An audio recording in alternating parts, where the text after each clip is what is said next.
Welcome. Welcome, everyone. It's Angelo Robles. If you're on social media, welcome to at Family Office, a member. Appreciate you at my private community, SFO continuity, or broadly just happen to stumble along. I am here live at 7 o'clock on a Monday to begin the week. And, there's been a subject. I know you all hear me talk about broadly family offices and geopolitics, macroeconomics, investing, and, well, of course, AI. But my true love, going back a long time, is really practice management, operational excellence. And I've been such a devotee of Peter Drucker and certainly others for a long, long time. So it's with great pleasure. There's so many incredibly talented people on LinkedIn and social media in the family office world that I get to follow them. I get to hear what's pertinent and get their thoughts. And it's an opportunity for me to kind of, let me build upon that.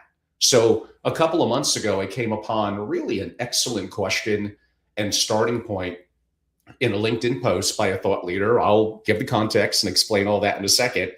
And it really got me thinking like, wow, maybe I really need to rethink, even though I've been in the community for decades, even some of my thoughts on this. So as opposed to just firing off a commentary, and many people did such a great job on that. I learned so much, and I do appreciate you.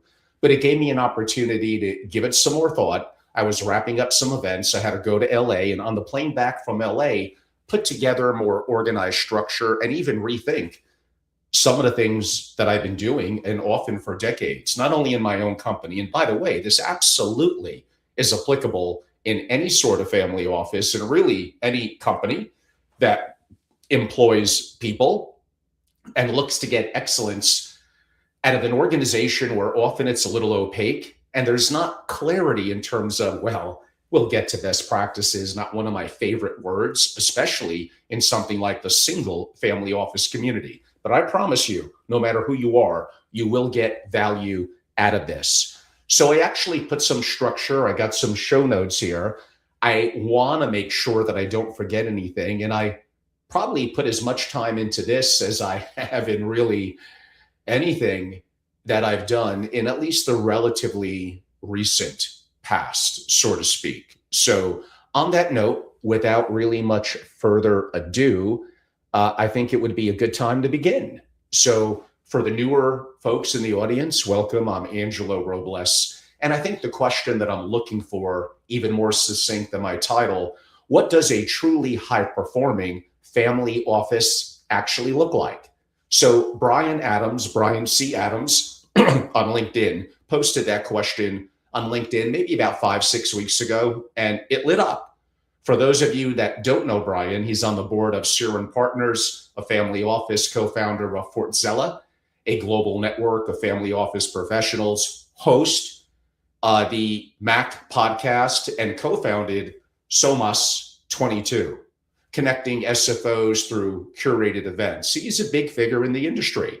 Brian operates in this world, and his question hit a nerve because it's the right question, kind of at the right time. And I don't know if there was really any one satisfying answer that are limited by a LinkedIn post. So luckily, I get to give more context here. Here's what came up in the discussion, and I want to walk through it because it sets up, I believe, everything that I have to say. Brian pointed out there's a marked increase in demand, so to speak, for family office professionals who have actually seen kind of what great looks like inside other operations and family offices. Now, true, that's a real market signal, but the problem, and I guess multiple people kind of flagged it, is that most principals, and I could be a little broad in that concept of principles, they may not have a real reference point for excellence. They've only seen kind of what they've seen. You can't optimize towards a standard that you never experienced. So comments among certainly some big figures and thought leaders in the community. One included asking family offices to kind of rate themselves 1 to 10 across governance, operations, technology, investments, talent. And his point was the gap between where you are and where you want to be. That's where I believe his words, the real work lives. And sure, that is enormous. That is correct. And the numbers kind of backed it up. Someone pointed out that maybe 10% of family offices, and maybe this applies to businesses broadly, have truly durable operations or governance. 10% and even fewer have the structures in place for an orderly transition when, in this case, a principal moves on or passes away. That's really, in the world of the family office, that's not just an operational gap, that's an existential one and happens all the time around the world every day. Now, one commentator reframed the whole thing in a way that I thought was sharp. The person said the question is slightly misframed. Seeing great is useful, but it may not be the scarce skill. Most high performing family offices are highly, I'll go with the word context specific. What works inside one ecosystem, well, it may not transfer that easily. The real gap is people who could take something organically built and systemically engineer it into something more institutional: governance, sequencing, decision rights, not observation per se, but really more maybe true transformation. And that's almost never what kind of gets screened. And it's hard, I guess you could say, in the hiring process. And we're gonna jump into all this. Now, all of this is good, maybe very good. I don't really have any disagreements with any of it. It was very, very helpful to me. Here's what I do think, and again, I got the platform to have greater context than whatever, 200 characters. I get it. Here's what I think everyone's missing, and here's where I kind of want to take the conversation. All of that commentary, benchmarking, scorecards, effectively best practices, and even rating yourself 1 to 10, it's answering, sure, part of the question, but more so from the outside in. What does a high-performing family office look like? Well, it treats the family office like a machine you can score and optimize. And sometimes that works. It provides some level of quantitative analysis, sure, but better governance, tighter operations, upgraded technology, tune the dials, and you get excellence. And perhaps sometimes you could. But usually, I don't think it works quite that easily. I think you have to start, I can make the point, really somewhere else entirely. And this is where I want to kind of draw the line, because this is foundational to how I think about everything within the family office world. At the heart of it, I've learned a couple of years ago, didn't come organically, that I am, or needed to be, a first principles thinker, not necessarily a best practices thinker. There is a fundamental difference, and most of the industry, I don't think they really understand it. Best practices, which are valuable, just not as valuable as first principles. Best practices ask, what are other family offices doing? First principles, what must be true for this family?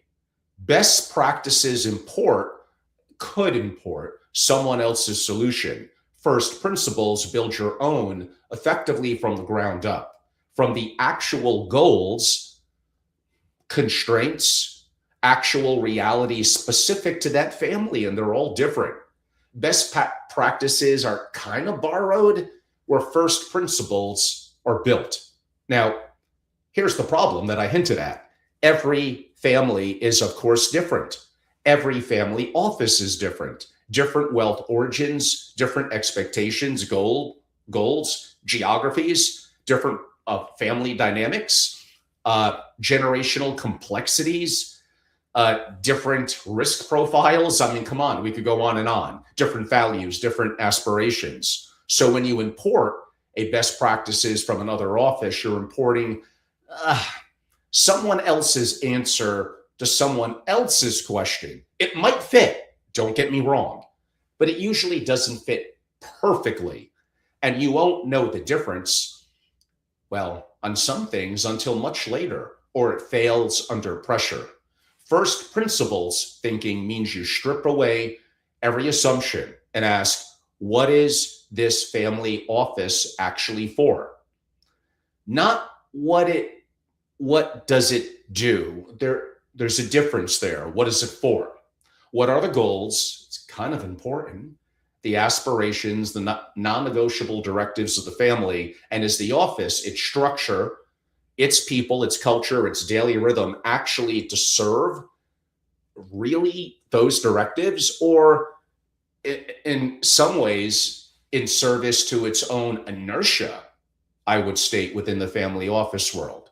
So, because here's what I've seen across multiple decades inside these ecosystems, most family offices are kind of, I would describe as really inherited, not truly designed. They're accumulated, but not really interrogated. They do what they do because, well, maybe they've always done it. And nobody stops to ask from a first principles perspective, breaking things down to their barest essence, really from the ground up. Does this still even make sense? Does it serve the family? And does it really still belong? Now, earlier on, I mentioned the one and only Peter Drucker, the world's greatest management consultant of all time.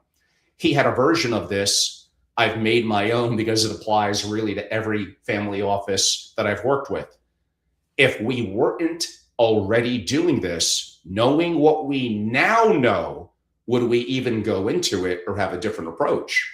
That question is kind of a grenade, because answering it honestly means admitting that a significant portion of what happens within whatever, the business, the family office, is legacy behavior.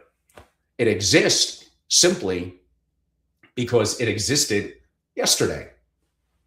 Let me give you the brutal version. The first of kind of 10 brutal questions from my family office playbook that my members get.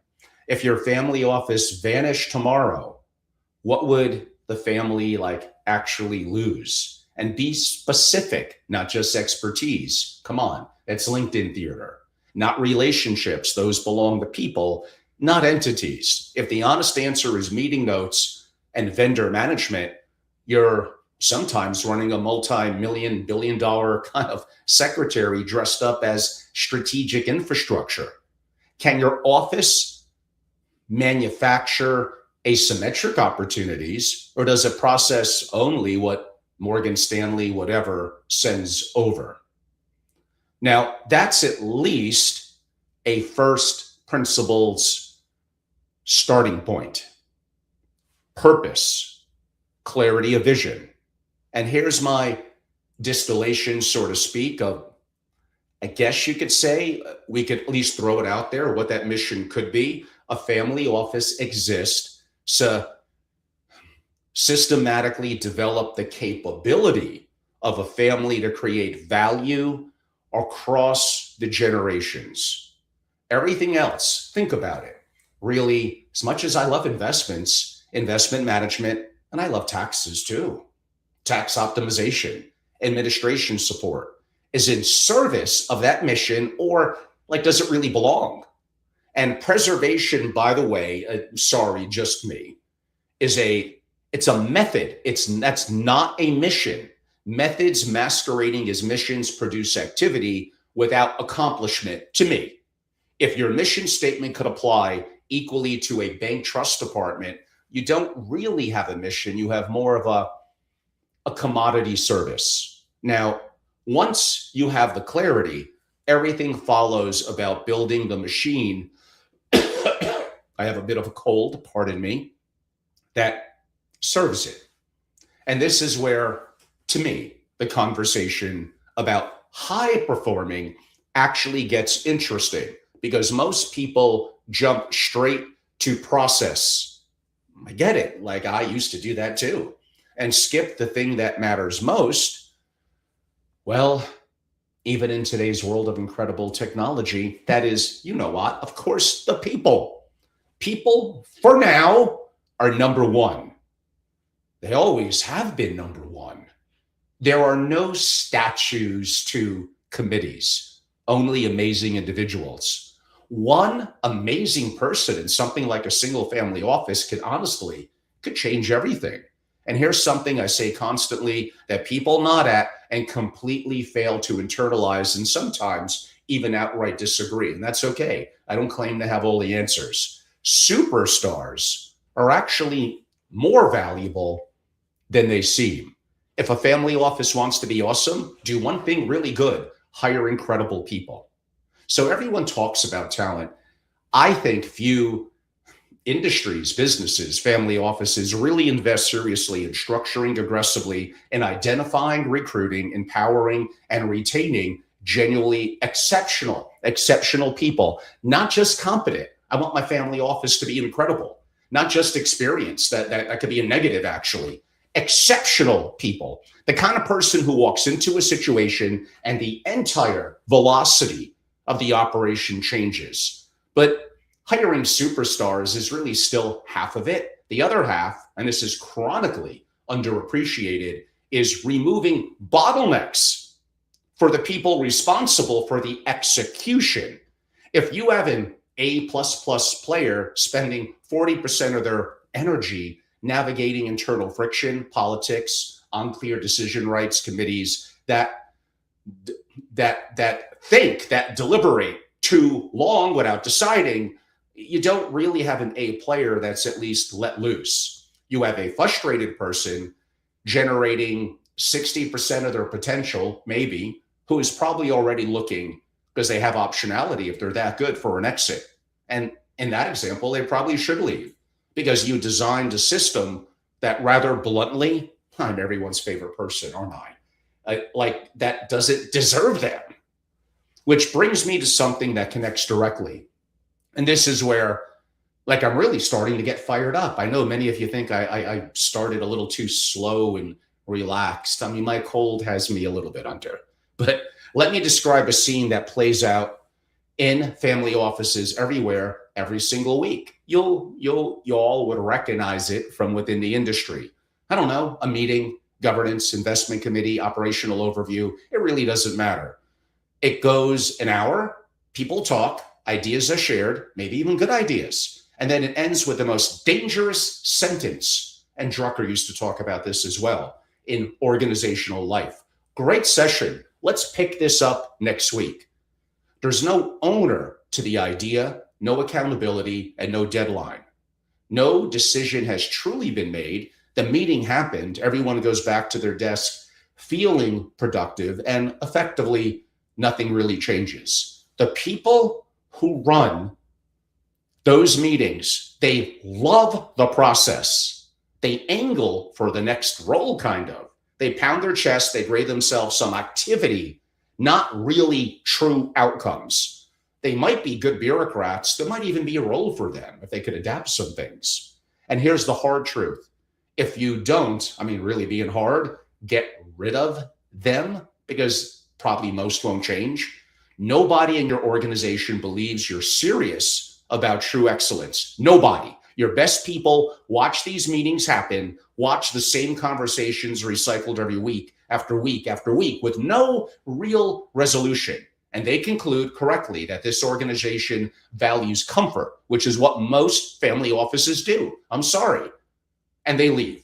And you're left with more bureaucrats who may be relatively smart, ethical, and well-meaning, but you don't have excellence. And you wonder why the family office, the business, it doesn't matter. It could be an MFO, could be anything, often feels sluggish. A decision has not truly been made, Drucker again, until people know the name of the person accountable for carrying it out, the deadline, who's affected, and needs to know. It's actually not that hard. That's when a decision is real. Everything before that is kind of conversation, pretending to be progress. And come on, most family office governance is simply performance art. Boards that don't decide, committees that don't commit, meeting minutes that document avoidance dressed as further analysis, right? Real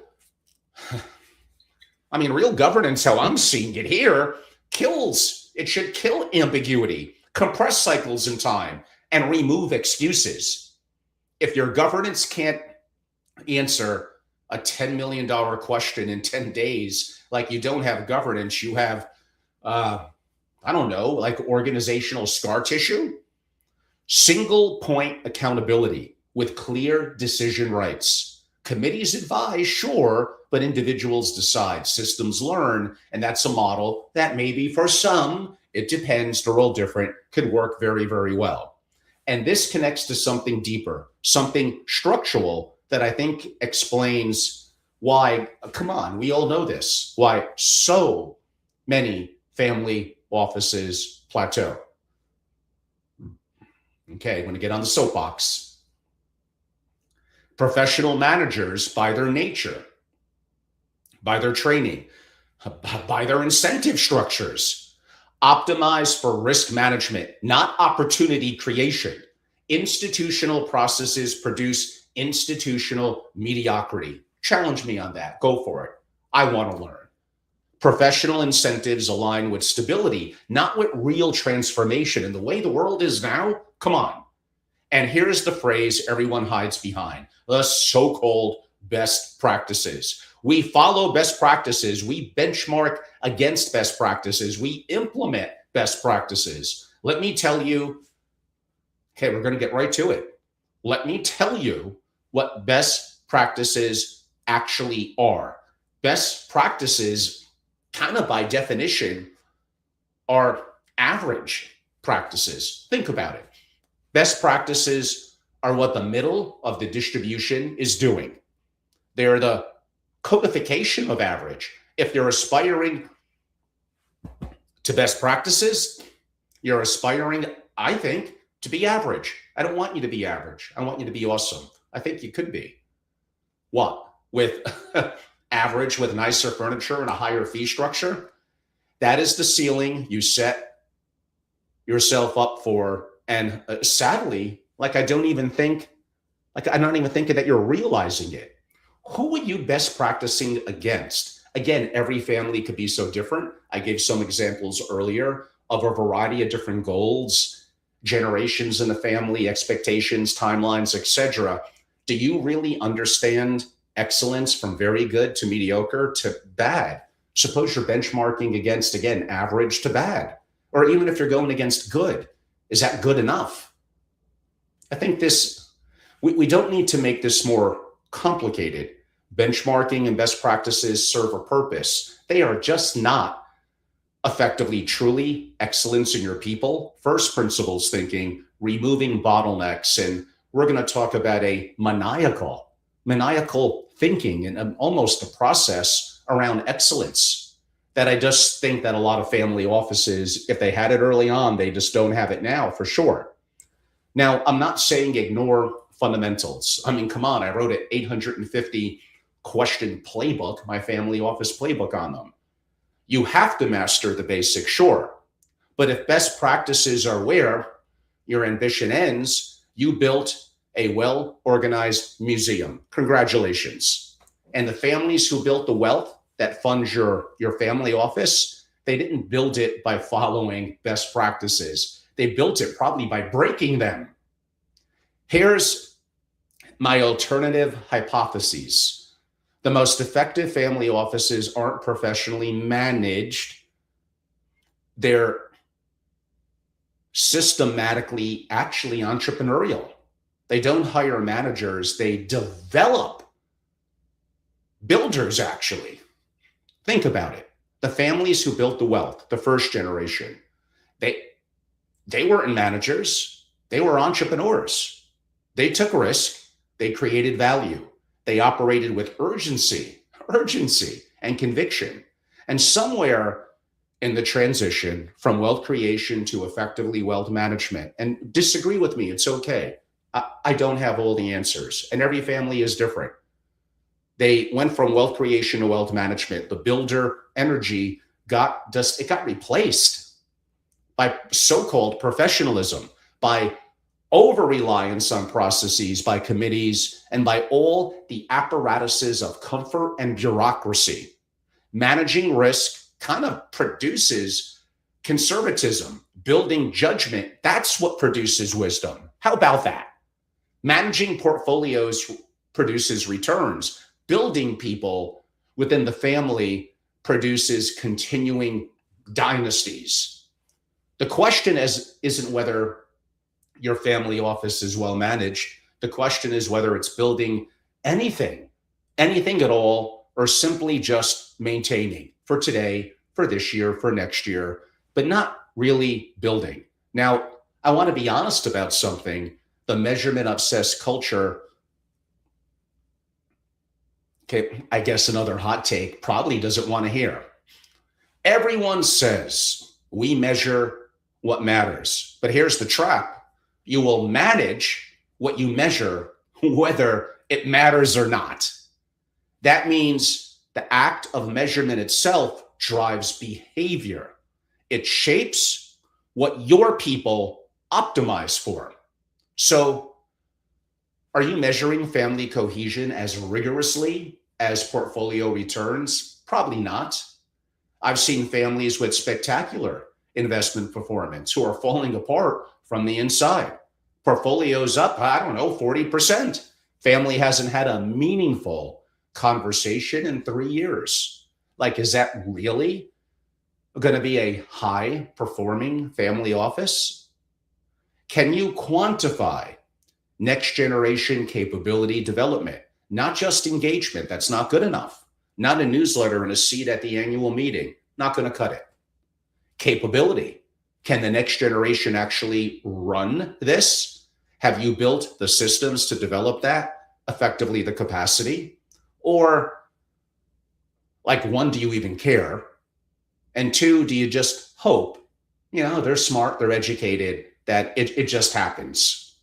Because I've said a family office exists to develop the capability of a family to create value across the generations. If nobody is systematically building that capability in the rising generation, and don't just assume it's going to be the principal or the family, the mission statement effectively is just kind of decoration. What critical results are you achieving that you're not measuring? What are you measuring that's driving behavior contrary to your mission? Now, here's the other side. I love me SOPs, standard operating procedures, and systems. I wrote hundreds of pages on them. SOPs turn institutional knowledge into institutional assets. Most family offices, they have no real systems. They have habits, personalities, and hope. When someone leaves,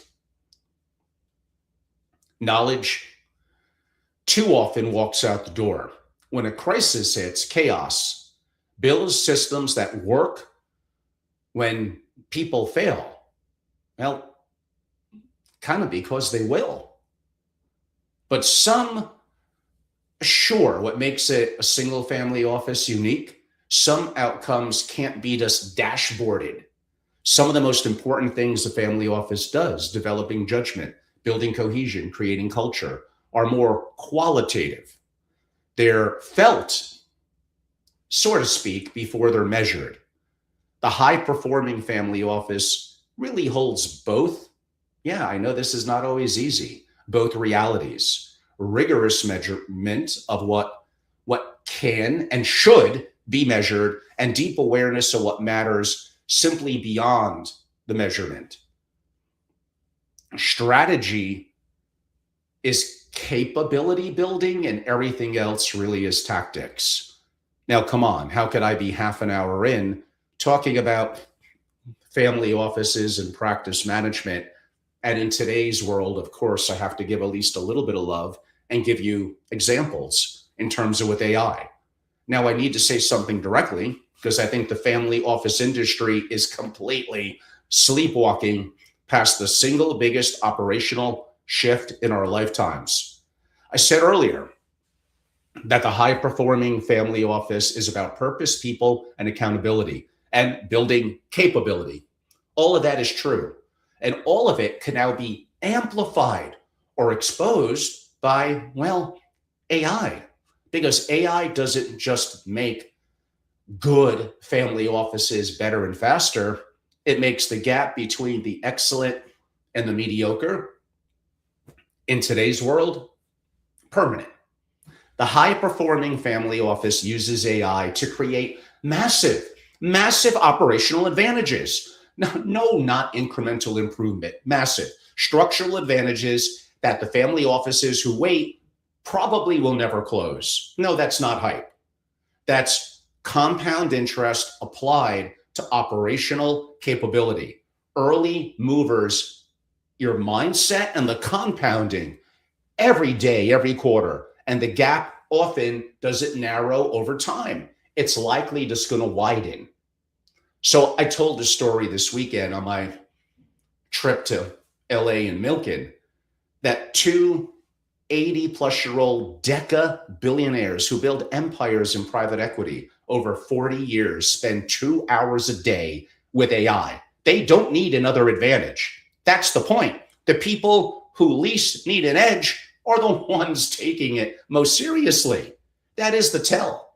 And a principal executive who's 50 years old with decades of consequential decisions ahead of them probably isn't having this incredible resource that they're using yet, like the two decabillionaire 80-year-olds are.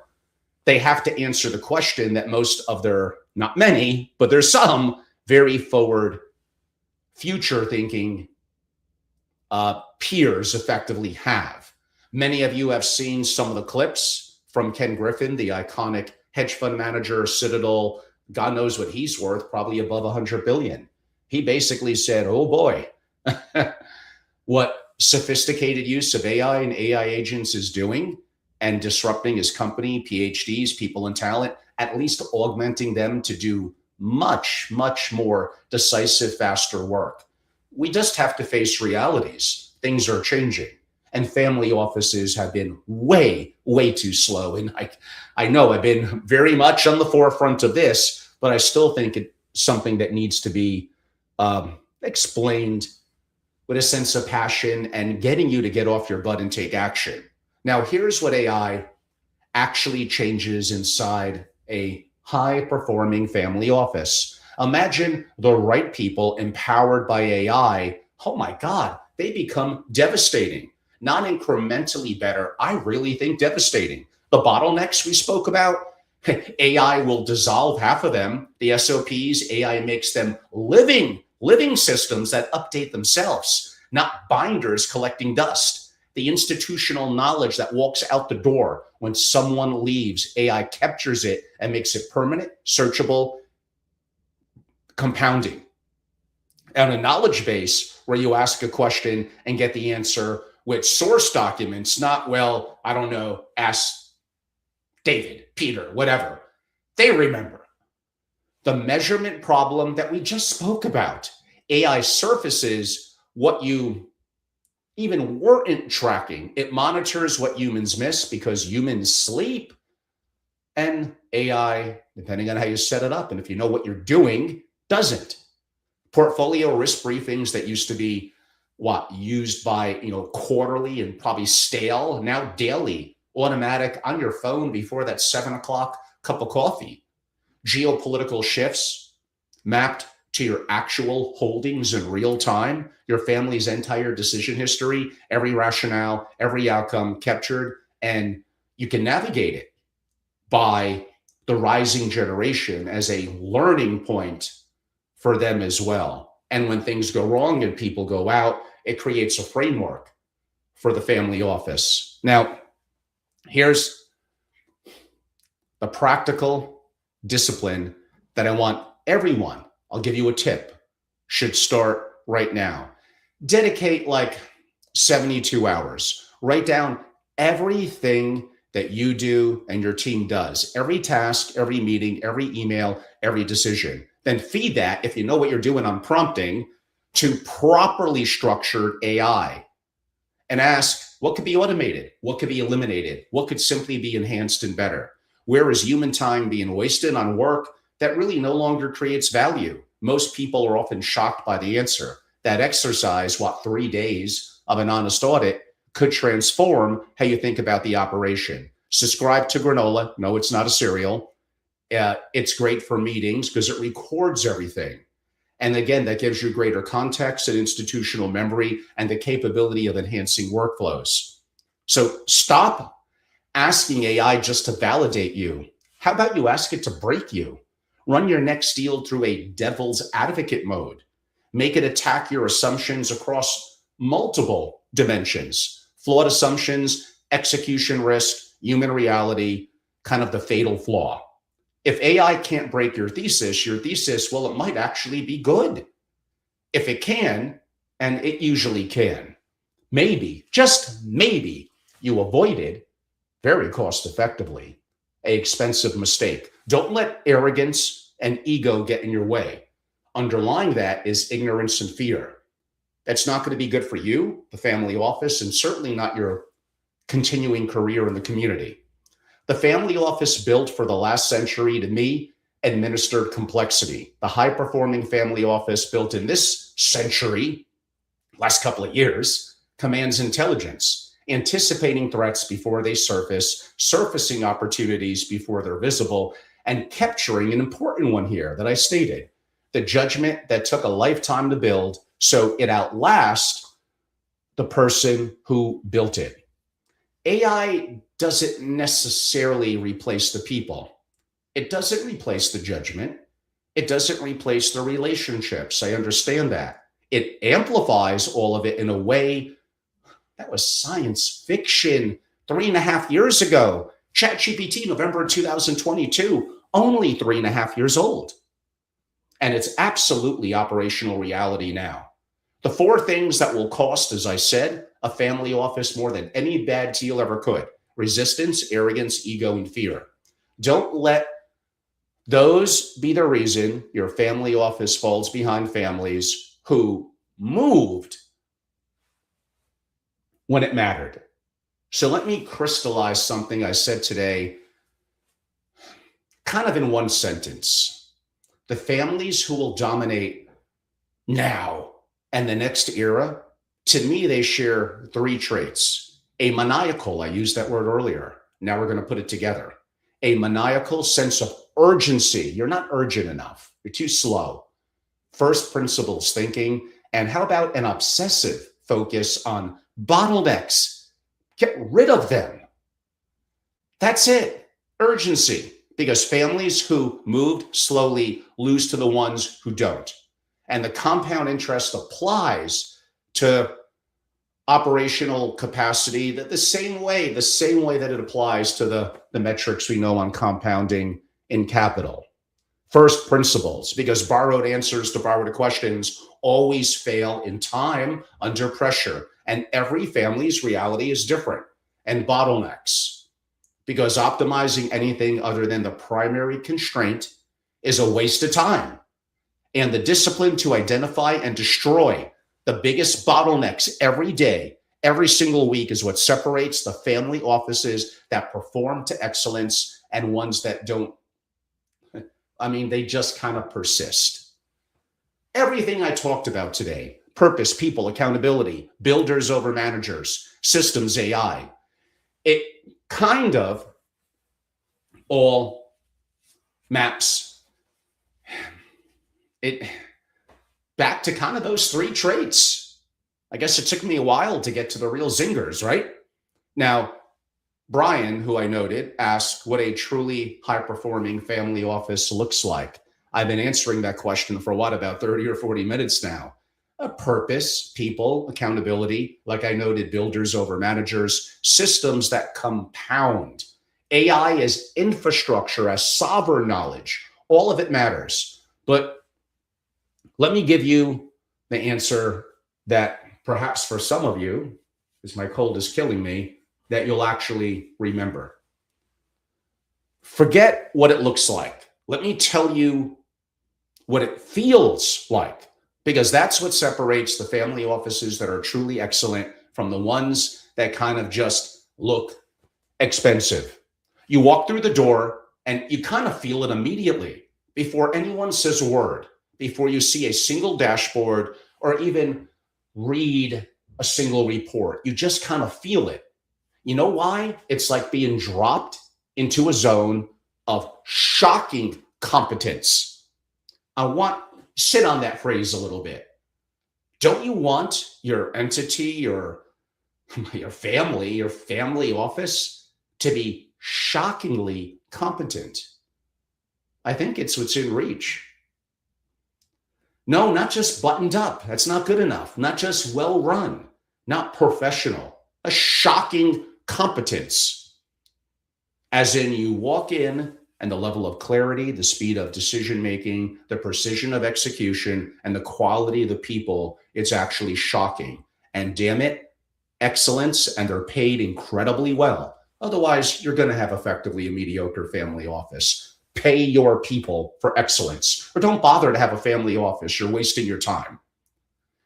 It's a level that most people and organizations maybe were never held accountable to. They might even have it in them. But once they felt it, you never go back to mediocre. You don't pretend like you don't know the difference. Every person knows their role, not their title, their role. The specific value that they create, the specific outcomes that they own. You sit in a meeting, it has an answer, a deadline, accountability, not as an aspiration, but a real, unlike what we said earlier with meetings, structural reality. Decisions get made and one person's name, okay, maybe two sometimes, is on them. You ask why any process exists, and anyone in the room can tell you the actual reason connected to the actual mission. Nobody says because we've always done it. That's unacceptable. That answer should not survive in the type of environment that we're talking about. In today's world, come on, information moves fast. Decisions are crisp. And culture, that invisible thing you feel the second that you walk through the door, says one thing: we are here to be excellent. Not comfortable, not okay, not impressive looking, excellent. And if that's not why you're here, then this entity, this company, this foundation, this family office, like how is that then a good fit for you? You're not a good fit for it. That is the standard. And that's why I'm talking about a real, and why I put so much time into this and wrote it over and over and over again, and how to restructure some of my thinking. This is a high-performing family office. And if what I described sounds aspirational, maybe rather than familiar, if you're listening to this thinking and that's, well, it's not what my family office feels like, then you know exactly where the work starts. Don't lament over that. Do the things you need to do to be excellent, and don't wait. Start right now. Yeah, like the cost is enormous. The complexity is enormous. It's going to bear the weight. Why settle for anything other than extraordinary? Why tolerate meetings that produce no decisions? Why fund bureaucracy? It's disgusting. Why allow accumulated mediocrity to persist in an organization that probably takes millions and millions and millions upon millions of dollars to run, depending on the size of the family? The families that get this right build something that survives them, something that compounds, a word that I keep on coming back to, across the generations, something worthy of the family that effectively, in my example of the single family office, that was built to serve. And the families that don't, I mean, they might have had the resources, they had the opportunity, think about it, and they chose comfort over excellence. Well, Brian Adams, thank you very much for sparking this. And let's keep pushing it. I do not have all the answers. I have way more questions, and every family is so different. Everyone, I'm Angelo Robles. Welcome to my @family office across many of my socials and, of course, my YouTube, X, and my LinkedIn profile. Those of you could go to angelorobles.com and learn more, being truly a member. We just got 3 new members in the last 7 days, incredible families from around the world. We are very much a global organization. I travel the world, Europe, Mexico, LATAM, so many different areas. Was going to do the Middle East. We'll see if that's still going to happen a little bit later in the year. I do have relationships there, including in Asia. So going to angelorobles.com and looking into membership, looking into our resources, what we provide, my proprietary content, books, resources, AI Family Office Masterclass, exclusive programming. I'm not about size or scale. I'm relatively intimate. Some of our best meetings, private dinners, and boardrooms and AI masterclasses that we do are under 10 people. Imagine being immersed with incredible peers, bringing up subjects like this. And this is a subject that I kind of tested out in some of my presentations in Los Angeles. And the families are at the edge of their seats. See, it's not only AI, although that is important to this subject that I talk about, or only geopolitics or investing. The dynamics within a family office operations, family office structures, global issues. Oh, there's so much. Isn't it just so exciting? And really, nearest and dearest to my heart still is effectively the things that I spoke about today, and sparking me to think about these things differently and restructure some of my thinking. Being a poker player, I never want to get caught in echo chambers and I always have the answer. It's only one way. It's complex. And henceforth, that's why I love and am passionate about what I do. And there's so many talented people like Brian and others that are doing incredible work that cause me to think differently and cause me to spark my innermost first principles thinking. And a lot of the insights that I shared with you today, some of it from my family office playbook, my billionaire mastermind book, and even my AI integration in family offices. So my proprietary books are exclusive to my members, but you got some of that insight sharing tonight. I hope that you all enjoyed it. Well, thank you. Some very kind comments from some of you in various streams. One or two of you texted me as well, trying to keep off the grids, aren't you? Well, again, thank you. I hope you all had a chance to enjoy it. And again, if you don't take action, which 99.9% of people won't, like you're not really pushing towards excellence and knowing that you may need some handholding in terms of getting there. And sure, getting content in social media and broadly in forums that you don't pay for, you may get some value out of that here and there. You're often just wasting your time. And it's not going to lead you down a path of excellence. You need something more curated that has more specific proprietary intellectual rigor and value, someone that challenges you, isn't there to kiss your butt. I mean, come on, I love doing debates, so going back and forth. And by the way, if anyone disagrees on some of the things from today, I don't have all the answers. Share them, be open, be blunt. And maybe at a program or something, if you want to actively discuss or debate them, I could definitely be down. I like it. Not that I like to be combative, although I probably do have a little bit of that in me, I guess some people would say. But simply go to angelorobles.com and take the action of being a member. Like I said this weekend, we're heading into a real incredible period. All my proprietary books have been updated. We're weeks away from the AI Family Office Masterclass, June 23rd and 24th, in-person immersive in New York with the most incredible instructors and putting you on a path before we even hit July 4th, where you're going to have such an incredible edge. Did you watch my programming over the weekend where I actually did like a 60-slide PowerPoint? I think it's still up on some of my socials. Like that was a lot of good content relative to AI. I probably some of the most outreaches that I've ever had. So I appreciate all of you. Keep it coming. We have a very, very busy summer. I'll be in New York multiple times, mainly in Greenwich, a little bit of Jackson Hole, Wyoming, a little bit of Newport. So all over the place. So got a busy, busy schedule. And most of it is up on my angelorobles.com. So I look forward to seeing you as a member. Go to angelorobles.com. Keep the questions and comments coming in. I appreciate all of you. Have a great day.